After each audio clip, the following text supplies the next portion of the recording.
meeting. Fire alarm procedures. If the fire alarm is activated, vacate the offices via the stairs. Please do not use the lifts.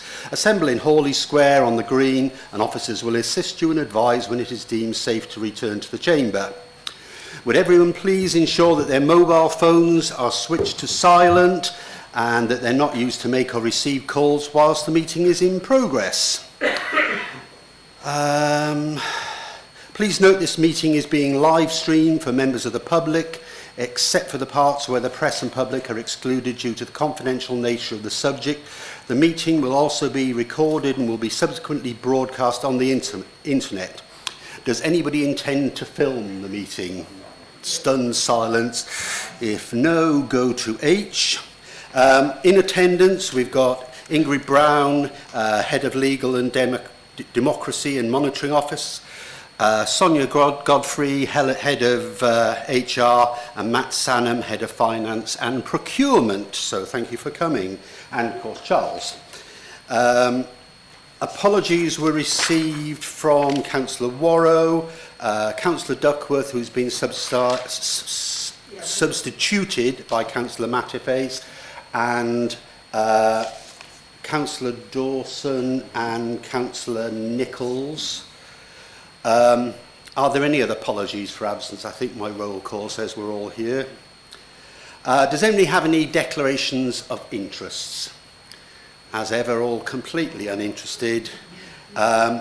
Exclusion of public and press. Can I pass over to Ingrid to explain?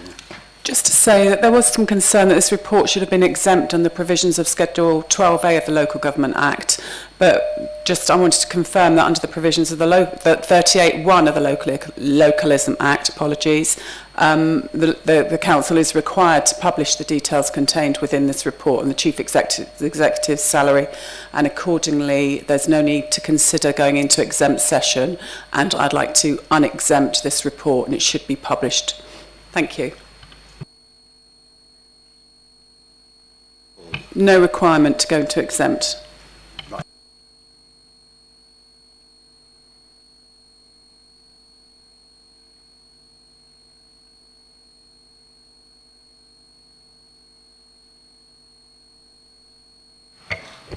Thank you. Good afternoon. So you've had shared with you in advance a proposed report to change the Interim Chief Executive's terms and conditions. The General Purposes Committee has been asked to review the proposed report and asked to agree the following recommendations. So it's proposed to increase Colin Carmichael's contracted hours to full-time, so 37 hours per week, which accurately reflects the additional hours that the role of Chief Executive demands. In recognition of when the increase of hours worked took effect, to backdate the required change to the 1st of August 2023 and to retrospectively approve the prior increase in Colin Carmichael's contracted hours, which were increased from 22.5 hours to 30 hours per week in November 22. I can confirm that the additional cost of increasing hours will be met from existing budgets. From a legal perspective, as noted in the report, any changes in relation to the Chief Executive's pay and terms is a matter to be determined by the General Purposes Committee. There is nothing of any concern from a risk management perspective. Corporately, the change to contracted hours accurately reflects hours that have already been worked and that the role demands, thus ensuring from an equality perspective that correct contract terms and remuneration are compliant with employment legislation and best practice. So with regards to next steps, obviously once agreed, Colin Carmichael's contract will be updated as agreed by the General Purposes Committee and will take effect in the next payroll run. Thank you.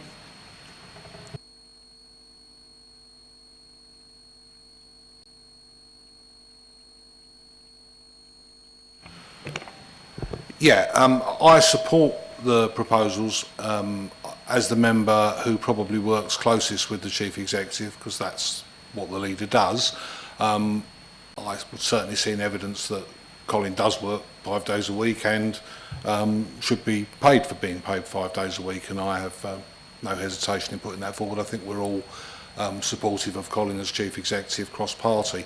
What does concern me is the fact that his hours were extended in November 2022 without a proper process, and I believe, I don't know whether the minutes reflect this because I haven't been back and looked, but I believe when he was appointed, I did ask what would happen if 3 days were not enough and that he needed to work longer hours, and that was obviously the case, and I have no doubt that the change was made with the right intention. But it can't be right that we're retrospectively approving a decision that was reached in November 2022 and which was not shared with members at the time. I don't know how many members were aware that Colin's working time had changed from 3 to 4 days, or what steps were taken to announce that. Perhaps there were and I've forgotten them. But frankly, it's not good enough, and I think the public would expect that we've made a public decision and gone through proper governance processes. And I just wonder, I'm happy to make that decision now in order to regularise the position, but I just wonder what sort of trouble we can get ourselves into if these decisions are made in an improper way. Thanks.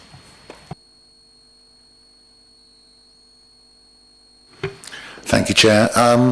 I, along with the leader, would like to welcome this initiative, and also just to record how hard we're all aware that Colin Carmichael actually works, and the excellent work he's done in terms of keeping this place together and turning it round. With regard to process, I think it's credit to the new monitoring officer and all concerned now that this is being dealt with in a transparent and effective manner. I think it's very notable what the leader said about errors of process in the past, but on some matters we do have to drive the car looking through the windscreen and not in the rear view mirror in order to avoid a crash. But thank you to all, and thank you particularly for the record to Colin Carmichael for his excellent work, and to Ingrid for her and for ensuring the transparency of this meeting. So thank you. Councillor Everett, can I just come back to you on that point? Because I was equally concerned about the lack of process in that regard, and it's just something that I've learnt on reading the report, but certainly we'll look into the reasons for that. But I'm grateful to you for making the decision to support regularising the current position. Thank you.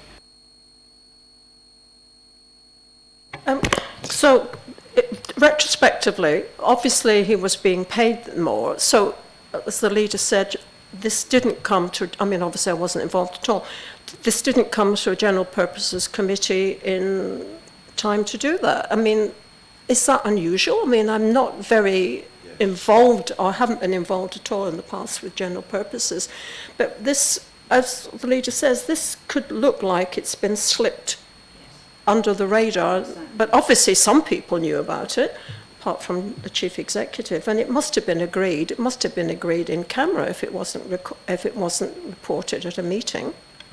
Obviously, chair wouldn't be aware of that, and obviously you're new. I don't know if anybody else could throw some light on that for us.